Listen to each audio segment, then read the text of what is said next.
Welcome to another episode of Full Circle with me, Onyx. And today I want to help you on your magical journey.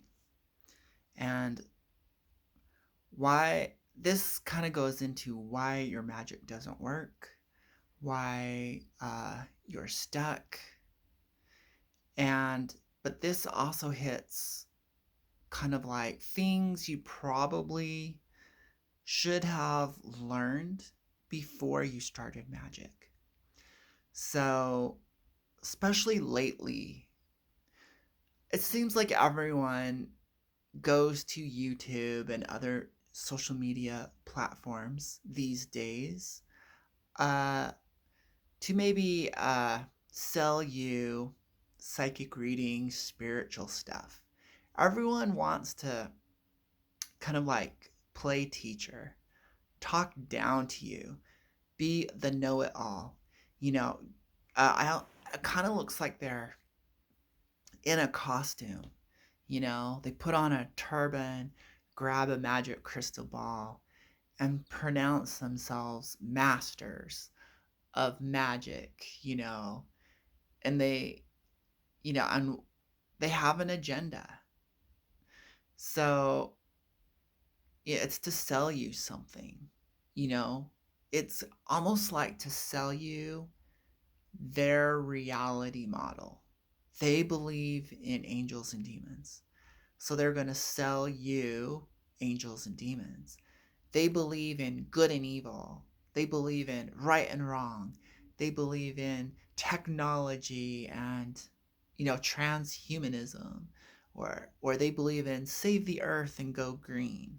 So everyone kind of has a reality, a construct that they live in and spend a lot of their time and energy making real. And that can be, you can get sucked in to someone's story, someone's mythology, and you can become a player in their video game, in their movie, you know?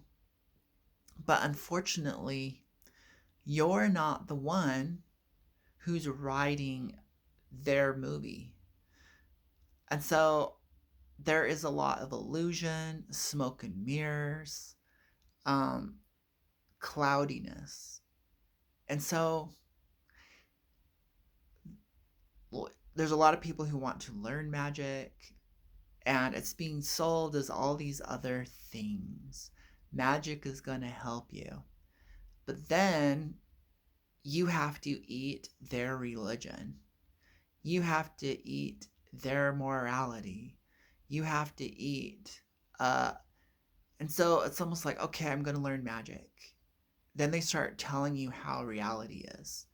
They go, it could be planets moving around us, orbiting at certain speeds, causing influences. It could be ascended masters and guides trying to work with you and evolve your soul. It could be an alien agenda. It could be fairies that used to be our ancestors are now helping us evolve to save the earth.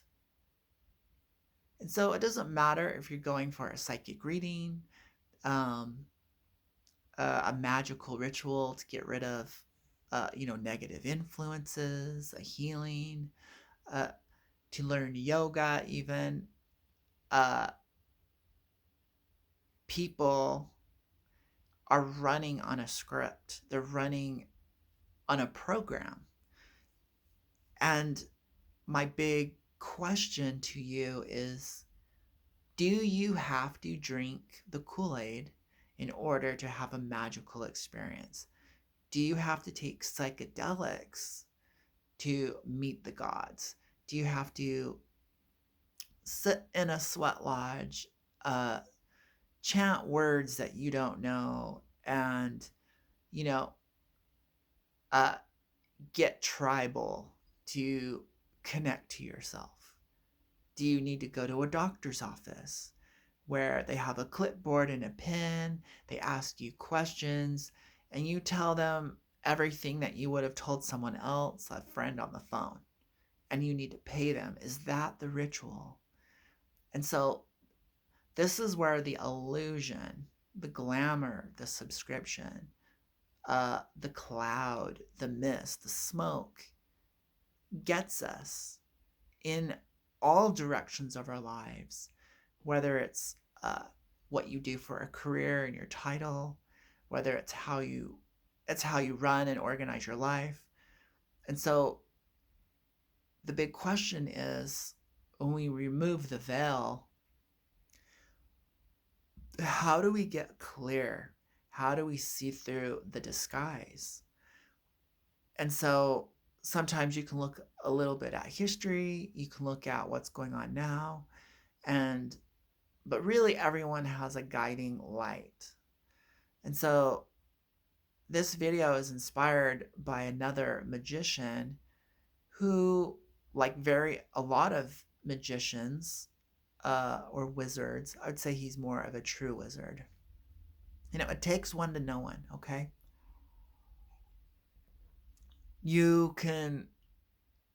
A true wizard can spot another wizard a mile away.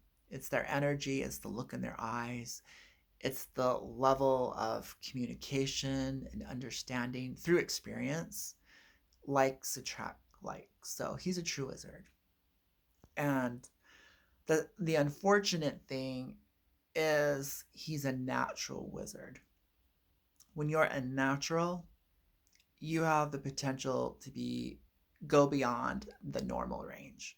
Like, you have a natural gift and talent for it. But his video was on why you shouldn't work with demons. And really, to make a long story short, he's like, why, when you can do it all yourself? And this happened. I've heard this. This is what you should have learned at the very, very beginning of your magical endeavors, your career, your pursuit, your curiosity, it should be like, do I have an ability to create change? Do I personally have the ability to alter my environment or have different experiences? This is kind of what a wizard and a witch are doing through different paths. They're exerting their willpower, their influence, and creating change in the directions that favor them or their perceived better outcomes. So really, it's the art of creating change. Okay? And that can be internal. This type of change can be applied in any area of your life: love, finances, spirituality.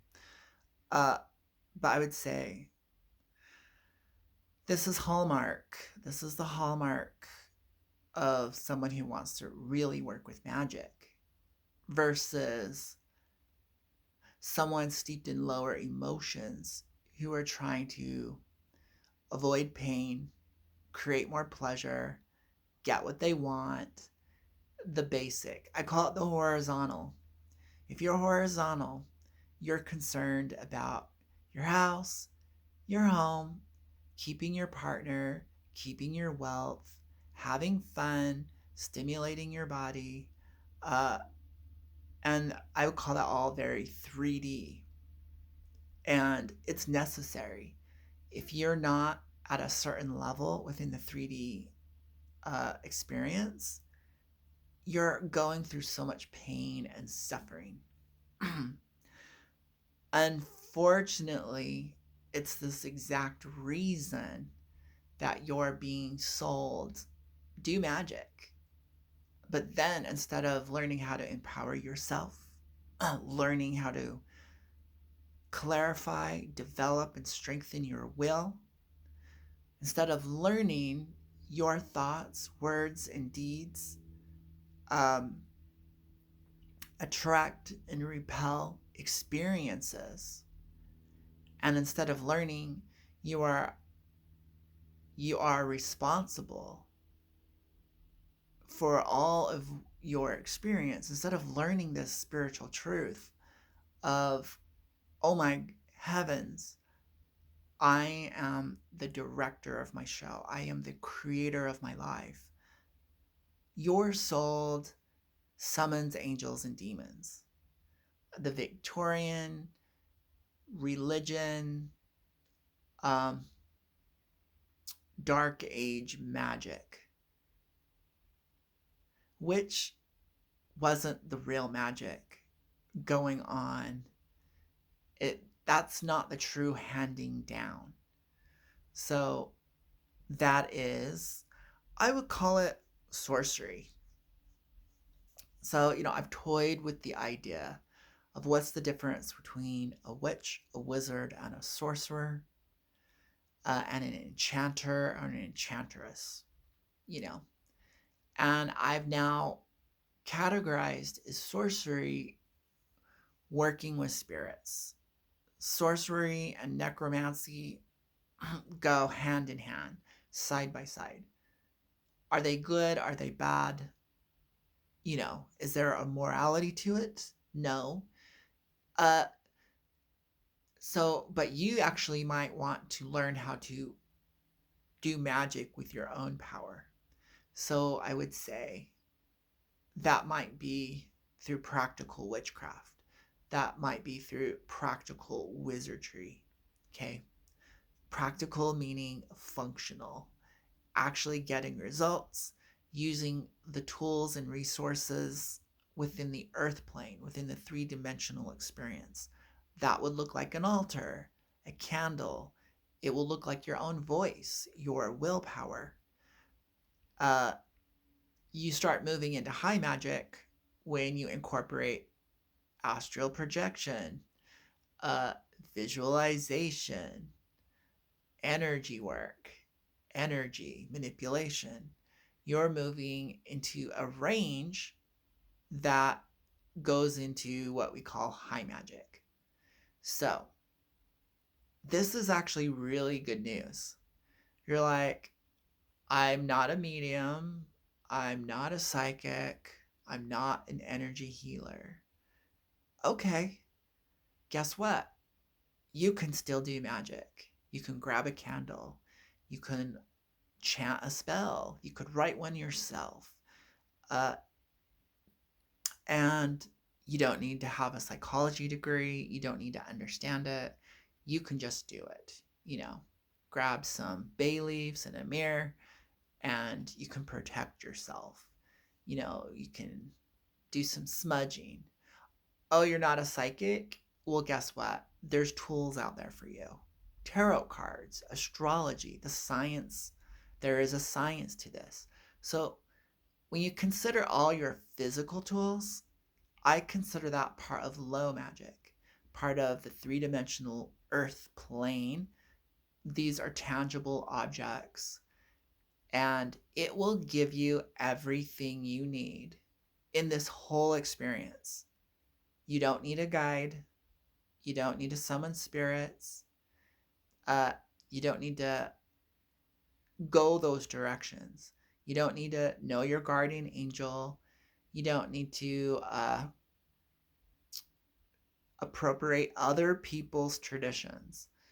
You don't need to incorporate sage and power animals and rocks and crystals. You don't need to incorporate runes.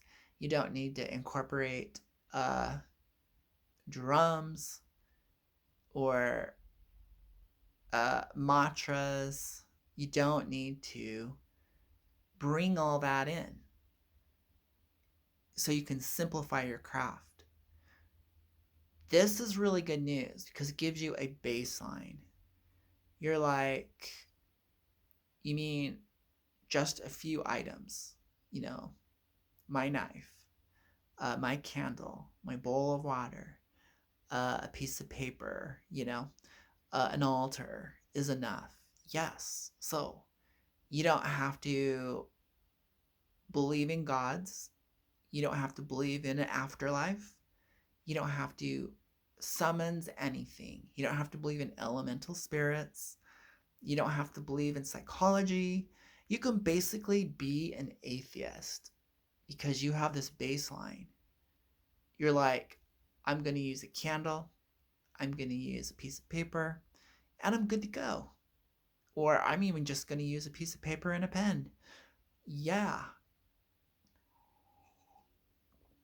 And so magic is, when you strip it down to the bare bones, it's I have an intention, and this is what I want, this is what I need, this is my goal, and I'm going to symbolize it. I'm going to ritualize it. And then the most important part, I'm going to watch it happen. I'm going to let go um, and accept it and watch it all happen. I don't need to get overly involved. If I start micromanaging my magical process, I'm creating the opposite effect. I'm creating a backlash. If I think I need to help my spell along, there's a lot of people, there's a myth out there where you need to feed your spell, you need to stay involved in your magical working or your intention. You don't. If you truly concentrated your energy, if you're truly clear with what you want, you can just let it go. Okay? So, yeah, super basic magic is. So, that's your baseline. Now, that baseline should help you now understand what you can remove and what has been thrown in your face. So, we got religion. This, we got this Roman Catholic religion and this demonic stuff going on. So religion is the creator of evil, okay? Until you understand, if you think, oh, I'm going to be an evil wizard and I'm going to summons this entity, in order to believe in evil, you've now created good. If you believe in a Satan and a devil and a Lucifer story, then you must believe in God. So everything that you do in the name of evil, you have now, on the opposite scale of the balancing scales, of the measuring scales, affirmed your faith in God. So really, everyone who believes in evil is actually in the church of good. And everyone who believes in good is actually putting weights on the belief of evil. And so good people are actually evil. Evil people are actually good. Now, the results of your activity, unfortunately, are the opposite. So, because you've done evil actions that resulted in evil deeds and evil consequences and evil results, you're doing both. You're a good person doing evil who will now be punished for evil, but you were good all along. Okay? And so now, so the fruits of your labors, you're evil too. And so it's like you're now incriminating yourself. So this is where we go into psychology with self-sabotage. This is where we go into psychology with belief systems. And this is a whole, and guess what? All you want to do is learn magic, right? All you want to do is empower yourself. Because you incorporated a belief system, and you wrapped your identity into it. So it's like when you're building your character in a video game, you get to pick out their clothes, their skills, abilities, where they source their power. You got caught in building up the character and not building your magic, not building your power base, your ability to do. So we get a lot of disempowered people who've bought the religious pill and think the universe is basically gonna reward and punish you, and you have to somehow subjugate yourself and ask through prayers, through rituals, to gain favor of certain beings to do anything in this world for you. I'm not saying this isn't the way to go, but you're actually being sold sorcery. Sorceries work with spirits and entities. It's kind of like high magic, but they can do it in a low magical way. They can do it in the horizontal way instead of the vertical way. So you can go back to that blank page, the clear slate. You don't need all that to do successful magic. Okay. Where did all this garbage, toxicity, corruption come from? Haven't you kind of like looked around and saw that everyone on our planet has different backgrounds? And there's some people who are very naturally educated, very naturally intelligent, figure things out. And that doesn't have to always happen in a classroom setting. Some people just are very clear and very wise, very intelligent. So it doesn't matter what they're doing it in a very realistic, practical way with a lot of clarity. And these people are very intelligent and their energy is intelligent. And usually with intelligence comes more power. And so they're natural leaders, they're natural bosses, they naturally attract more money. They actually are naturally more positive because they find more joy in life, and they're more social, and their connections, they're more involved and evolved, and they're living a happier life. Okay, a full range of emotions, more self-acceptance. They accept because they're seeing a bigger picture. They're working with a broader spectrum or a broader band of frequencies, however you want to call it. But people are just born at different levels. And then there's people on the lower end. We can call them neurodivergent, for another word. And this could also happen through nutrition, abuse, neglect. Your environment can definitely affect your upbringing and your level of intelligence. And so, how you navigate life and its experiences is you tell stories. Unfortunately, the stories you're telling yourself or have been told to you, obviously in the name of good, obviously in believing in this whole right wrong duality model. This is good, that is bad. You're like, Grimm fairy tales is a really good example of how people controlled their children. You know, they told them there was a monster in the forest, so don't go out there. People, we tell each other scary, horrible things designed to trigger us into not going into perceived danger. Like to the shady neighbor down the street who wears all black, or that homeless person begging for money, or that really rich person. You know, demonize rich people, hate.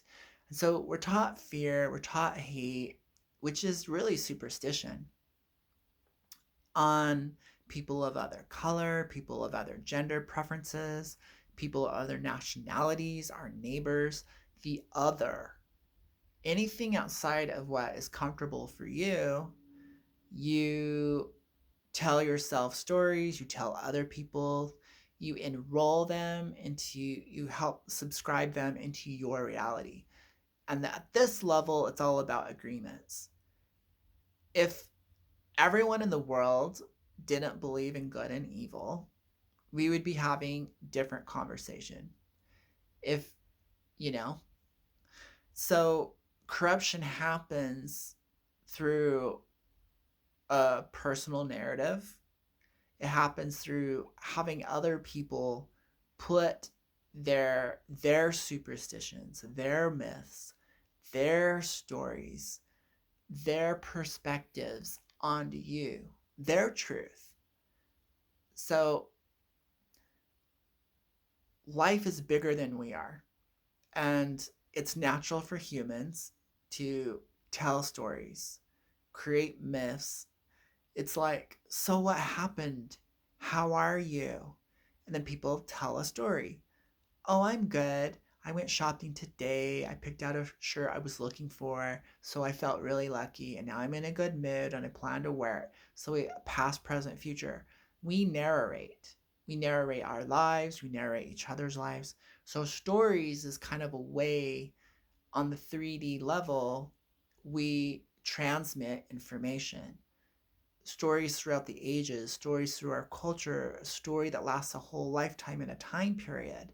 So the West has a story of World War One and World War Two, and we have a story of, and so, and the way the Westerners see that story, the way we promote certain angles of it and omit and leave out certain bits of information, askew the story in our favor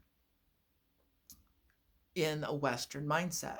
So, an Eastern mindset, each culture, each race, each family, we tell stories and they're all biased. So, this is where we get a lot of misinformation, toxicity, and ignorance in the magical world. So, there's seriously a lot of people who think magic equals summoning spirits, magic equals working with evil, magic equals getting what you want. Magic is only used for getting what you want. Okay? These are superstitions, myths, and stories. Magic can be used for all those things too, but it doesn't have to be. And it's not required, is the big thing. Okay? It's not required. So, uh, so during, key, we invented books, we invented writing and the printing press. And when books came out, people needed to get paid, and so writing and payment and having a magical book. The first magical book is the Bible, the first book, and so you really think about it.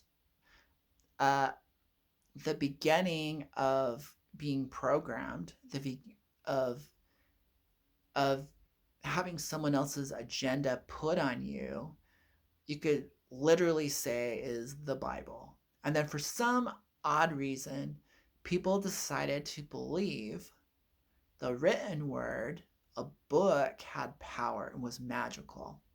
So we now know that religion or good actually births evil.